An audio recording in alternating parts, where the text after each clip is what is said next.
여러분, 오늘 본문에 나오는 사람들은 이제 예루살렘 성전이 불타서 무너진 지 55년 만에 예루살렘 성전의 기초를 놓았습니다. 이제 성전 지대를 딱 놓은 겁니다. 여러분, 이것은 대단한 행위입니다. 오늘 본문을 보시면서 여러분들은 사실 감탄하셔야 합니다.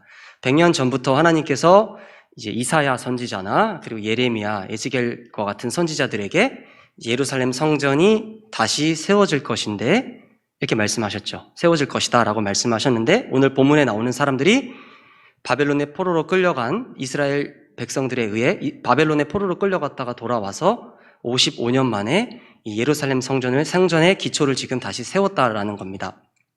그러니까 본문에 나오는 이 사람들은 하나님의 손과 발이 되어서 예루살렘 성전의 기초를 놓은 거죠. 하나님의 말씀이 일부 성취되게 한 하나님의 손과 발의 역할을 했던 사람들이 바로 오늘 본문에 나오는 사람들이라는 겁니다. 여러분, 구약 성경과 신약 성경이 좀 다른데요. 구약 성경에서 믿음이 좋다라는 것은 어떤 삶을 사는 것일까요? 신약과 구약이 좀 다른데요. 구약은 하나님께 자기 인생의 최우선순위를 드리는 것, 이게 구약 성경이 말하는 이제 믿음이 좋은 사람들입니다. 오늘 본문에 나오는 사람들이 바로 그런 사람들이었습니다. 이 사람들은 자기 인생의 최우선순위를 세상이 아니라 하나님께 둔 사람들이었다는 겁니다. 이들은 바벨론에서 살 때에 온갖 것을 다 누릴 수가 있었습니다. 바벨론에서 포로 신분이긴 하지만 사유재산을 가지고 있을 수도 있었고, 공부를 잘하면, 열심히 일을 하면 고위직에 진출할 수도 있었습니다. 뿐만 아니라 모든 의료시설, 세계 최고의 의료시설과 문화시설, 그리고 교육시설을 다 누릴 수 있었던 사람들이 바로 오늘 본문에 나오는 사람들이었습니다.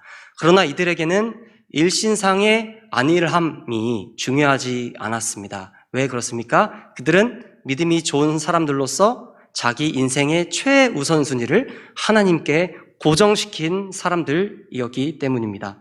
그래서 그들은 바벨론에서 누릴 수 있는 모든 것을 포기하고 차치하고 황폐한 예루살렘으로 와서 지금 55년 만에 하나님의 말씀의 일부를 성취했다라는 겁니다. 참 믿음의 사람들이죠. 에스라 3장 앞부분을 보시면 저희들이 나눴었는데요. 이들이 성전의 기초를 놓으려고 했을 때 수많은 반대자들이 있습니다. 전쟁도 불사하려는 사람들이 있었는데 그것을 뚫고 지금 성전의 기초를 놓았다는 겁니다. 그리고 에스라 2장을 보시면 이들은 하나님께 제물을 드리되 자원하는 마음으로, 기쁜 마음으로 드렸습니다.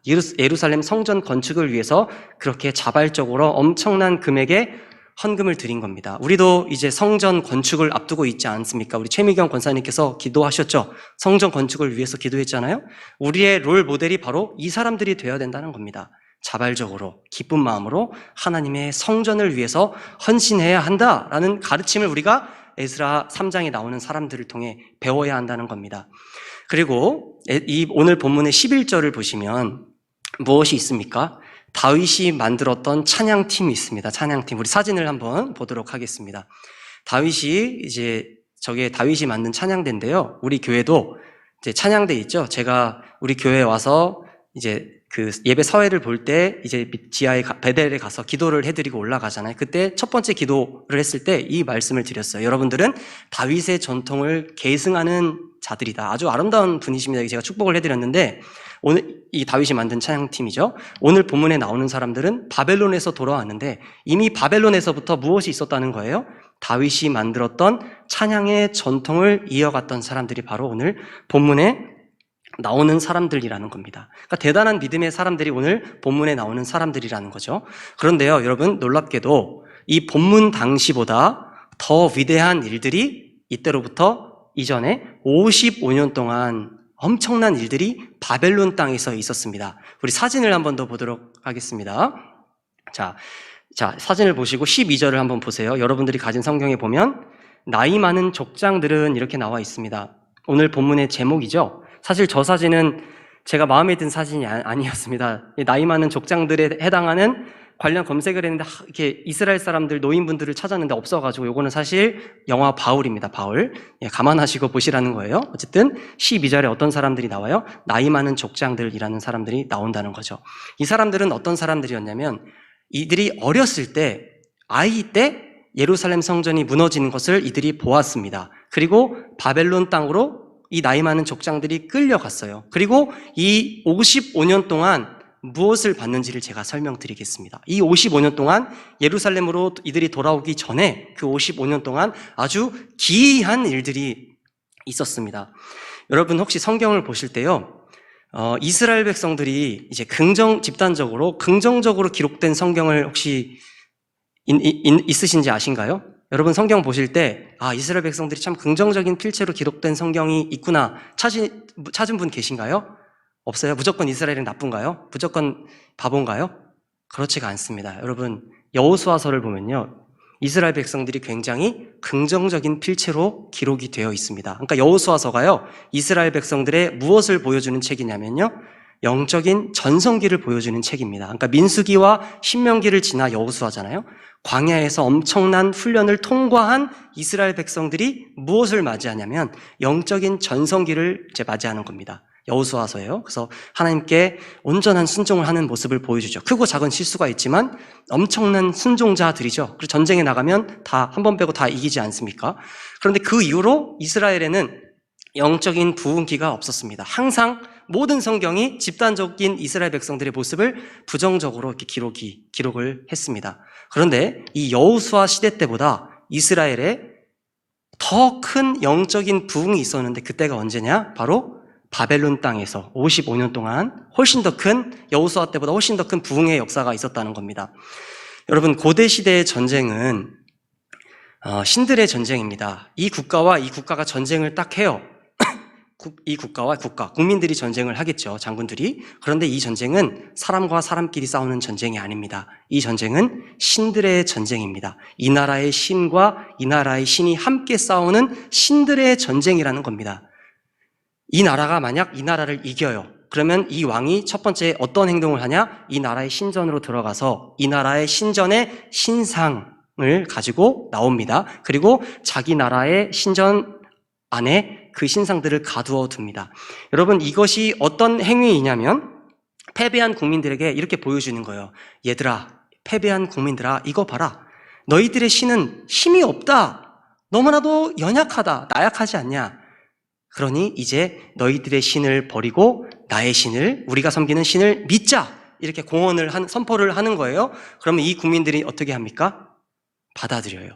자기의 신을 다 버리고 자기를 이긴 신을 따르게 됩니다. 그래서요, 여러분 아수르 종교가 남아있나요? 바벨론 종교가 남아있나요? 페르시아 종교가 남아있나요? 그렇지가 않아요. 블레셋 종교가 남아있나요? 그렇지가 않죠. 왜 그렇습니까? 아수르가 바벨론에 멸망할 때 아수르 사람들은 자기 신을 버리고 바벨론 신을 믿습니다. 또 바벨론과 페르시아가 전쟁을 하죠? 근데 바벨론이 페르시아한테 져요? 그럼 바벨론 사람들은 누구를 섬겨요? 이제 자기 신을 버리고 페르시아 신을 믿어요. 근데 페르시아는 또 누구한테 망합니까? 그리스한테 망하잖아요? 페르시아 사람들은 또 페르시아의 종교를 버리는 겁니다. 이게 고대 시대에 있었던 전쟁 풍습이었습니다. 여러분 그러면 이스라엘 백성들은 어떠했을까요? 이 시대 속에 이스라엘 백성들이 살아가잖아요. 그들이 바벨론 땅에 있을 때 어떤 처지였습니까? 일단 포로예요. 처음에는 자유를 누리지 못했죠. 포로 생활을 하고 있어요. 그리고 자기가 섬겼던 여호와의 성전 안에 있었던 성전 기명들이 다 어디에 들어가 있습니까? 바벨론의 신전, 마르둑 신전 안에 다 들어가 있습니다. 그러면 보통 이스라엘 사람들도 다른 고대 시대 사람들처럼 어떻게 생각을 해야 되겠습니까? 여호와라는 이름이 구원자잖아요. 우리의 하나님의 이름이 구원자인데 우리를 구원하지 못하네. 안 되겠다. 그래. 느부갓네살 왕이 공포를 했는데 우리도 그의 공포를 받아들이고 이제 여호와를 버리고 우리가 섬겼던 신보다 강한 신인 바벨론 신을 섬기자. 이렇게 돼야 되는 것이 마땅한 행위였습니다. 그런데 이 55년 동안 바벨론 땅에서 살았던 유대인들은 어떤 결정을 했냐? 다른 고대 시대 사람들처럼 자기 신을 버리지 않았습니다. 오히려 이 사람들은 바벨론 땅에서 여호와를 사랑하고 더 사랑하고 의지하고 더 의지했습니다. 그러니까 예루살렘에 있을 때 하나님을 더 사랑했으면 좋았는데 그게 안 되고 바벨론 땅에 가서야 비로소 여호와를 향한 뜨거운 사랑, 뜨거운 관계 회복이 있었다는 겁니다. 그 일들이 이 바벨론 땅에서 55년 동안 있었다는 거죠.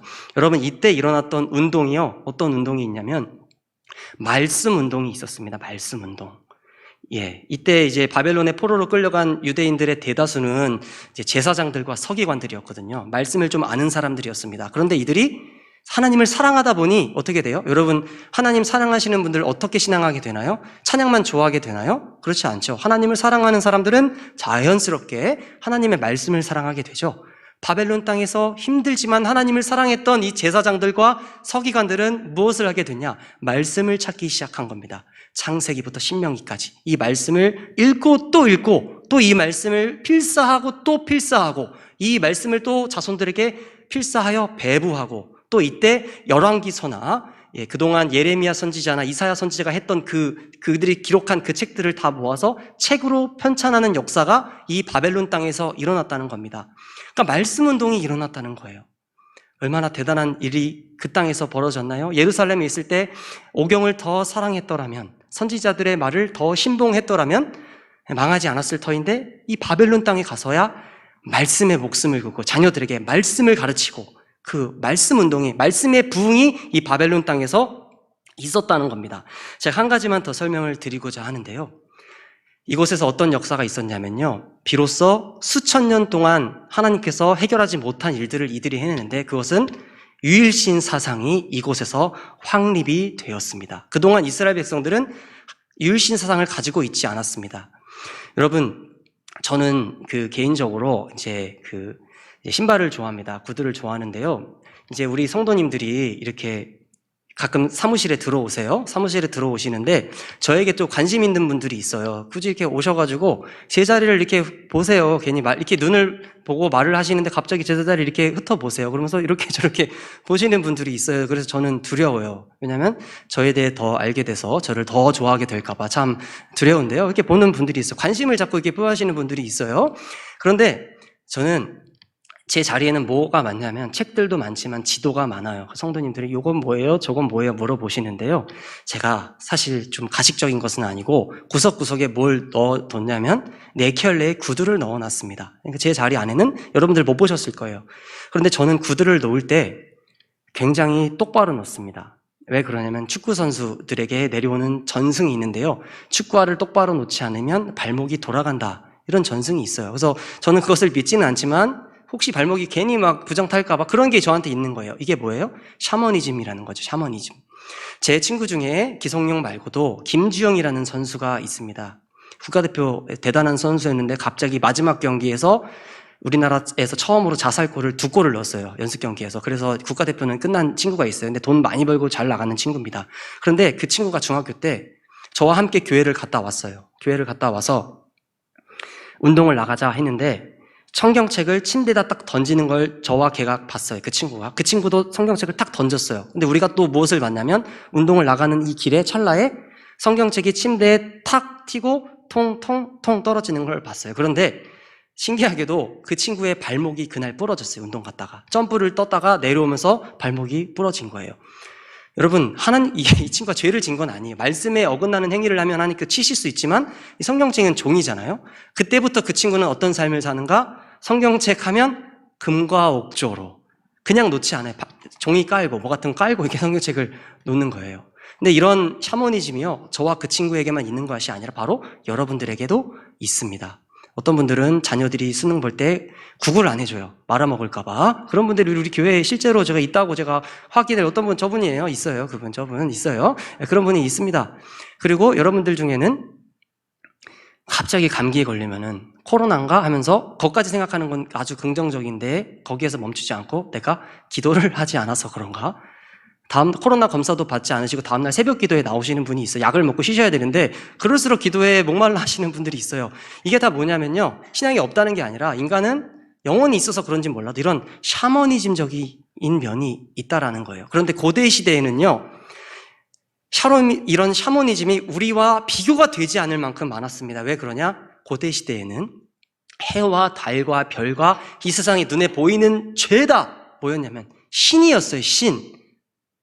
여러분 출애굽기 보시면은 10가지 재앙이 나오잖아요. 이것은 단순한 10가지 재앙이 아닙니다. 이것은 하나님께서 무엇하고 계시는 거냐면 이집트 사람들이 신이라고 생각했던 태양, 나일강, 메뚜기, 개구리, 가축, 소 그리고 그 바로는 자신의 아들이 태양신의 아들이라고 그랬어요. 그러니까 10개 신들을 심판하시는 거예요, 심판. 시편 기자도 보면 물이 일어나 나를 덮칠 것 같다 이런 표현하잖아요. 바다는 어떤 곳이냐면 혼돈의 세력이 사는 곳이었어요. 이스라엘 백성들이 홍해를 건넌 것은 사실 죽음의 세력을 제압하고 하나님께서 건너게 하신 거거든요.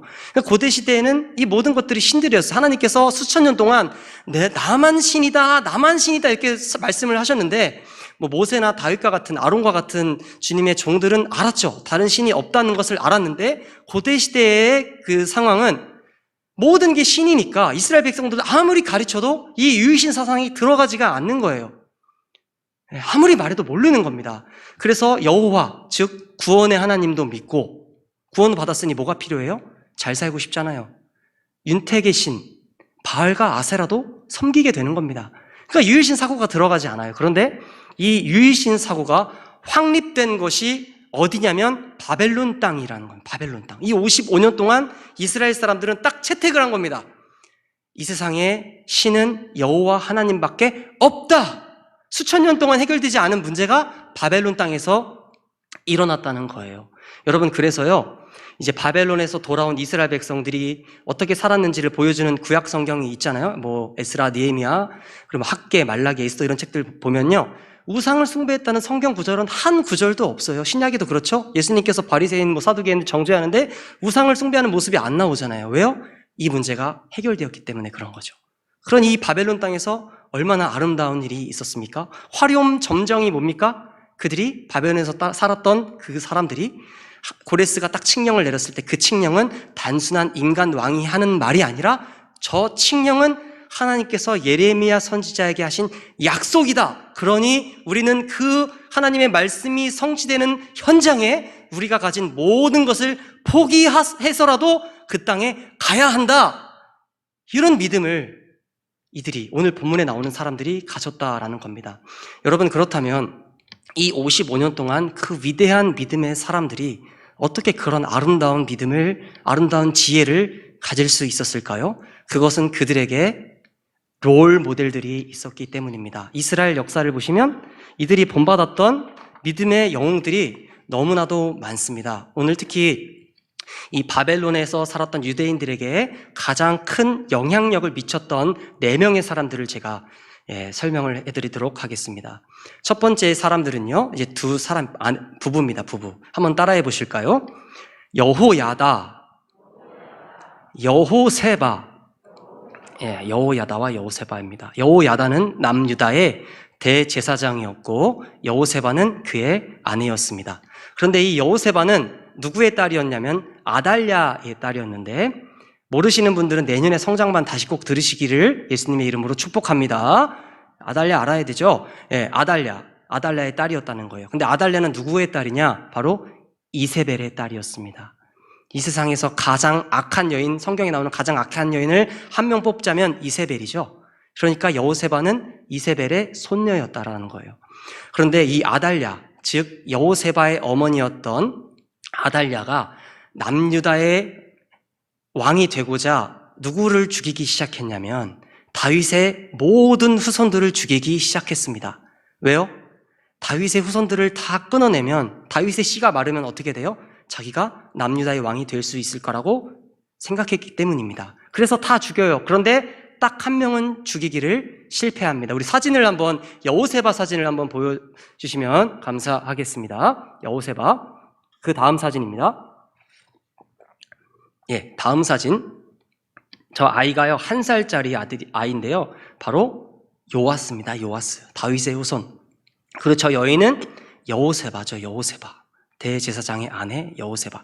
자기의 어머니는 다윗의 후손들을 다 죽이고 왕이 되려고 했는데 이 여호세바는 그때 여호야다와 함께 이 요아스를 구출해서 성전에서 몰래 길렀습니다. 그리고 기회를 엿보다가 여호야다와 여호세바가 어떤 행위를 했냐? 바로 그 아달랴를 죽였습니다. 악한 왕이었던 아달랴. 자기의 친어머니, 그 장모를 이들이 죽였다는 겁니다. 그리고 요아스를 성전에서 신실하게 키워서 왕위를 요아스에게 주죠. 그래서 어떤 일이 벌어진 거예요? 예수님이 이 땅에 오실 수가 있게 된 겁니다. 이때 만약 다윗의 씨가 말랐다면 예수님께서는 이 땅에 오실 수가 없겠죠. 하나님께서 얼마나 많은 말씀을 주셨습니까? 이 땅에 메시아가 올 건데 반드시 다윗의 후손으로 오겠다. 하나님께서 이렇게 말씀을 하셨는데 만약 요아스마저 죽었다면 예수 그리스도께서 오실 수 없거나 다른 방법으로 오셔야 되는데 그러면 우리 하나님은 우리가 신뢰할 수 있는 하나님이 아니죠.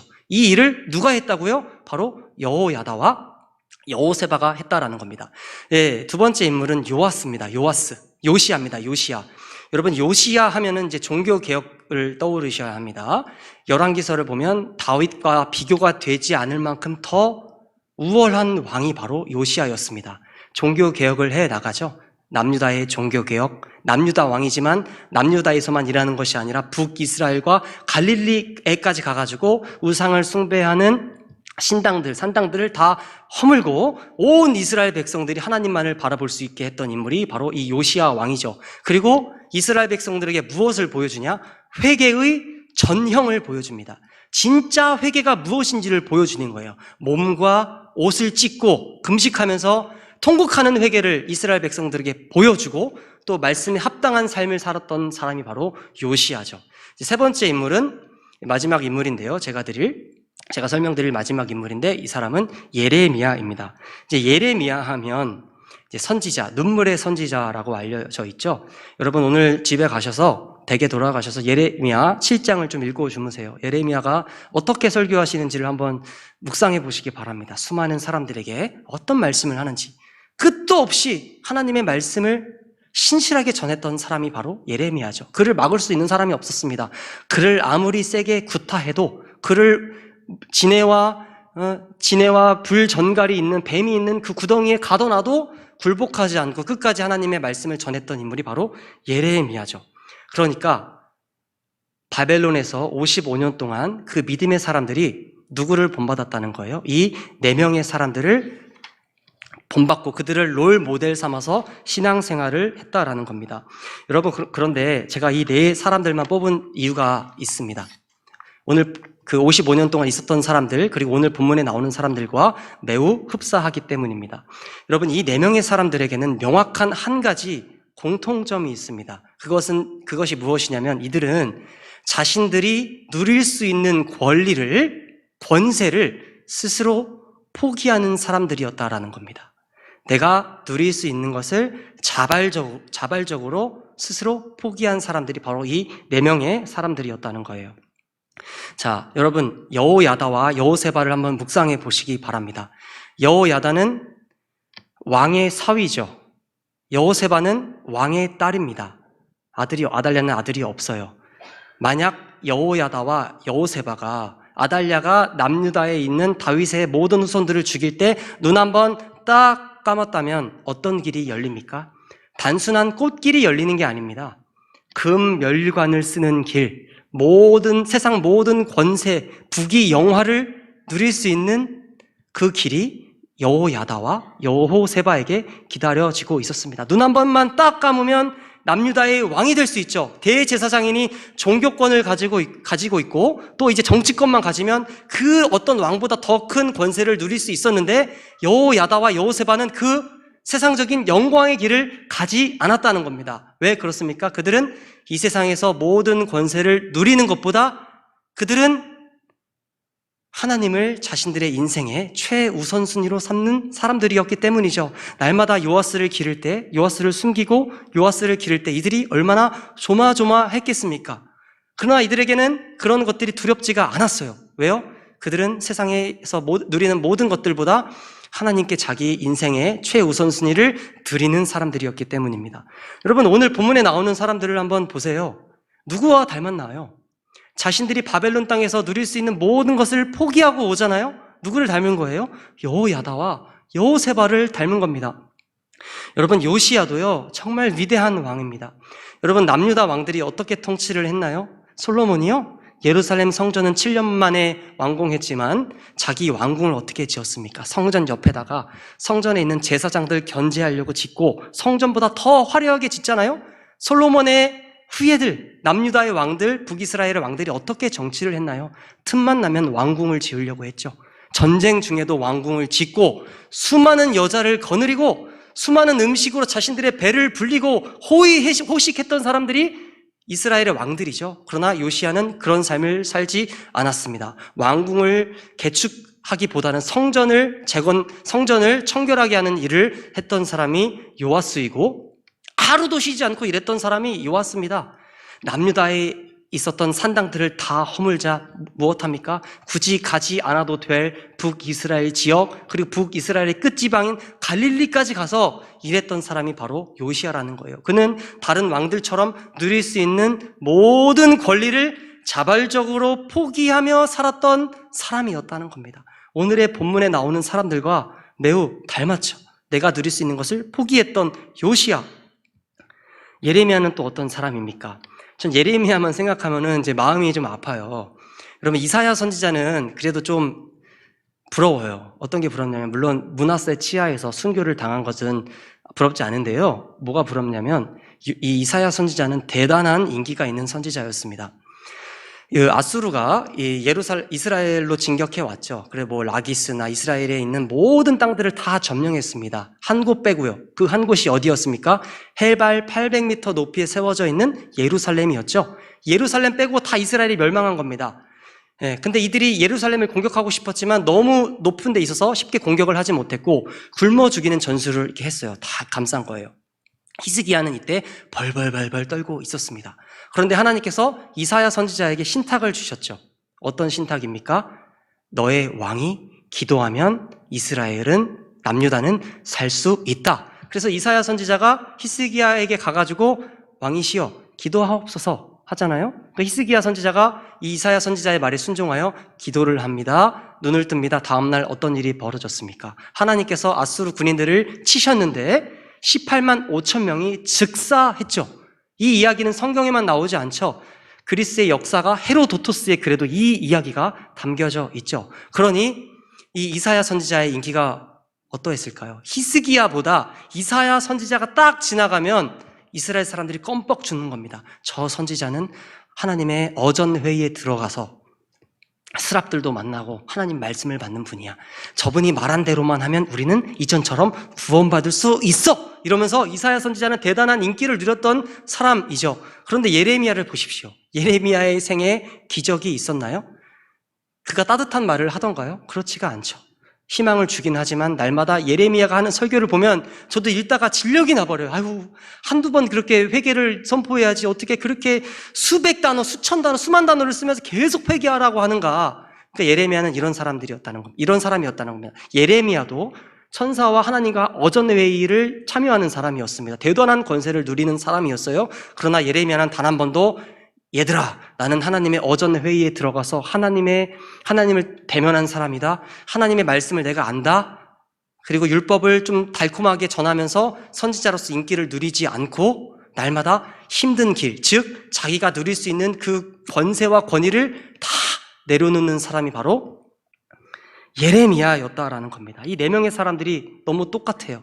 그들은 자기가 누릴 수 있는 모든 것들을 자발적으로 내려놓는 사람들이었다는 겁니다. 그래서 이 바벨론 땅에서 55년 동안, 특히 오늘 본문에 나오는 이 나이 많은 족장들은 누구를 따라해요? 이 네 명의 사람들처럼 자신들이 누릴 수 있는 모든 것을 자발적으로 기쁘게 포기하는 삶을 살았다라는 겁니다. 그런 삶을 사니 어떤 역사가 이어져요? 오늘은 성전의 기초가 놓여졌지만 이후에는 성전이 완공되고 그들의 후손들의 믿음이 어떠합니까?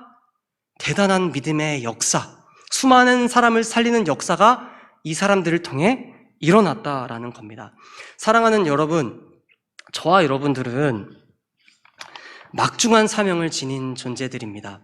저와 여러분들은 어떤 사명을 지니고 있죠? 저는 적어도 이 두 가지 사명을 지니고 있다고 확신합니다. 첫 번째는요, 교회 건축을 완공하는 일입니다.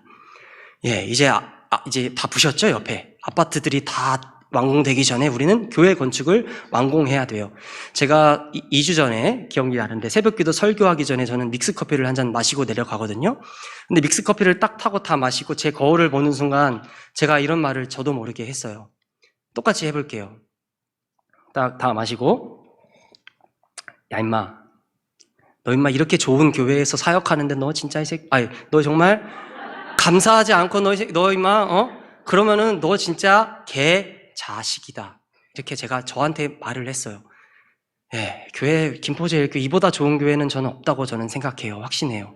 예, 담임 목사님부터 우리 리더 장로님들, 권사님들, 우리 서로 주일만 만나면 반가워가지고 막 이렇게 하고, 예, 오늘도 어떤 권사님 이름 불러대 어떻게 권사님 내 뒷모습도 알아봐요 막 이러면서 하고 너무 사랑이 많은 교회죠. 여러분 사랑만 많은 교회이던가요? 진리가 세워지는 교회죠. 제가 사실 여기서 주일날 담임 목사라서 설교한다면 저는 좀 이상한 말, 달콤한 말 많이 할 것 같아요. 근데 우리 목사님 그런 말씀 하시지 않아요.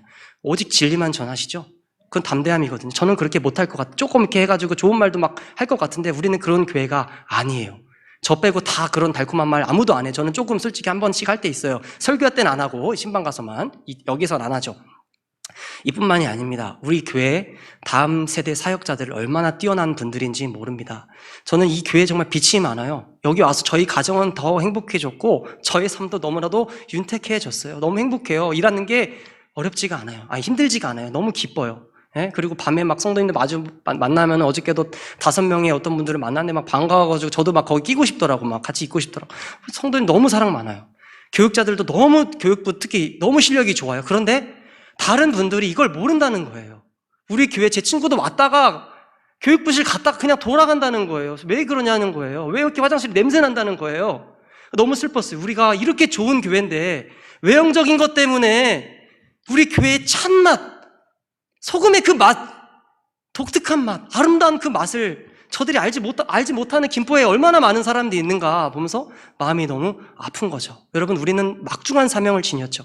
우리가 교회 건축을 하나님 앞에서 이루려면 우리에게 무엇이 필요합니까? 우리가 누릴 수 있는 것을 스스로 포기할 때 우리가 이 교회 건축을 아름답게 해낼 수가 있는 겁니다. 사고 싶은 것을 조금 절제하고 먹고 싶은 것을 조금 절제하고 하나님과 우리 교회를 위해 헌신할 때 이 교회는 우리도 모르는 새에 아름답게 건축되어 있어 수많은 사람들이 우리 교회에 와서 구원을 받고 저처럼 여러분들처럼 행복한 신앙생활을 하게 되지 않겠습니까? 이게 우리가 가진 첫 번째 사명입니다. 두 번째 사명은 다음 세대를 세워야 한다라는 겁니다. 제가 이제 교구 수련회 할 때 참 많은 경험을 했는데요. 어떤 분들이 이러시더라고요. 이제 60대 이상 권사님들은 말할 것도 없고 50대 권사님들이 목사님 일 좀 주세요 막 그러는 거예요. 아침에도 일 좀 주세요. 좀 시켜주세요. 나는 이런 충격을 받아가지고 어디 가가지고도 이번 주에 이전 교회 전전교회 가고 친구들 만나는 동역자들 만나 엄청 자랑하고 가서 다 충격을 받더라고요. 그런데 아쉽게도 제가 청장연부를 하다 보니까 정말 3040은 제가 더 세워야 되겠다. 그리고 교육부를 더 부흥되게 해야 되겠다. 이 좋은 교회가 알려지지 않는 게 너무 가슴이 아프더라고요. 그러면 우리가 어떻게 하면 3040뿐만 아니라 우리 교회 다음 세대를 세울 수 있게 되겠습니까? 그것은 이들이 보여주죠. 이 4명의 사람들, 본문에 나오는 나이 많은 족장들이 보여주죠. 우리가 누릴 수 있는 것을 스스로 포기할 때 이 교회 건축과 우리 다음 세대들이 아름답게 세워질 수 있게 되는 겁니다. 예, 저는 이제 그런 꿈이 오늘 생겼어요. 점심 먹다가. 우리 교회를 이제 언더우드 선교사님이 세우셨는데, 좀 밥 먹다가 이제 얘기했는데, 저는 언더우드 자꾸 떠올리지 말고, 우리가 언더우드 다음 세대, 언더우드 100명을 만들자. 저는 이런 꿈을 꾸고 이제 오늘부터 기도할 겁니다. 하나님, 김포제일교회가 우리 성도님들과 제가 누릴 수 있는 권리를 스스로 포기함으로써 우리 교회에서 언더우드 100명의 값을 하는 다음 세대들이 세워지게 하여 주시옵소서. 그리고 그리함으로 말미암아 우리 다음 세대 아이들을 통해, 학생들을 통해 수많은 사람들이 구원받고 이 세상, 이 김포 땅, 이 대한민국이 새로워지는 역사가 있게 하여 주시옵소서. 저는 그런 꿈을 꿨습니다. 한 가지만 말씀드리고 말씀을 맺도록 하겠습니다. 우리 예수님을 한번 기억해 보세요. 우리 예수님, 하늘에 계실 때 어떤 삶을 사셨나요? 영원하신 그 삶이 아니죠. 어떻게 계셨나요? 천군 천사가 예수님을 찬양했어요. 천군 천사, 셀 수 없이 많은 천군 천사가 주님을 수종 들었습니다. 그런데 우리를 구원하시기에 예수님께서 어떻게 하셨나요? 당신이 계시던 하늘 보좌를 버리고 이 땅에 오셨어요. 당신이 누릴 수 있는 모든 권리를 포기하고 이 땅에 오심으로 말미암아 어떤 일이 벌어졌습니까? 그를 믿는 자마다 구원받는 역사. 오늘날에 지금 이 시간에도 셀 수 없는 사람들이 그분을 통해 구원받게 되는 역사가 일어나게 된 겁니다. 사랑하는 여러분, 저와 여러분들이 오늘 이 시간부터 우리가 누릴 수 있는 것을 포기하여 성전 건축과 다음 세대 그리고 언더우드 100명을 세울 수 있는 그런 자들로 하나님께 쓰임받게 되기를 예수님의 이름으로 축복합니다.